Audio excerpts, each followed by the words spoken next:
Սահմանադրական դատարանը կկատարի սահմանադրության կողմից իր վրա դրված պարտականությունները եւ կպաշտպանի սահմանադրությամբ ամրագրված Հայաստանի Հանրապետության քաղաքացիների իրավունքը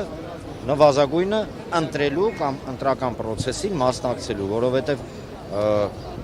այսօր ունենք մի իրավիճակ, երբ որ շուրջ 60,000 ընտրողների ձայնը անտեսվեց, խոսքը Բարգավաճ Հայաստան կուսակցության այն բոլոր ոդիսականի մասին է, երբ որ որոշում ընդունվեց մեզ դուրս մղել պարլամենտից եւ նվազագույնն այն 3,000 ընտրողներին, ում ուղղակի զրկեցին ընտրելու իրավունքից։ Խոսքը 3 ընտրատարածքներում չեղարկված եւ վերաքվեարկություն չնշանակած գործընթացի մասին է, բայց այսօր շատ պարզ եւ հստակ խնդիր է դրված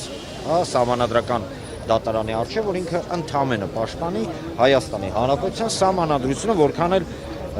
տրիվիալ, օգտագործելով ձեր որակավորումը, դա չհնչի։ Ամեն ինչ ավելի քան պարզ է։ Խնդրեմ։ Բաժանորդագրվեք Արմաթ մեդիայի ալիքներին սոցցանցերում, հետևեք մեզ նաև Արմաթ Մեդիա AM կայքում։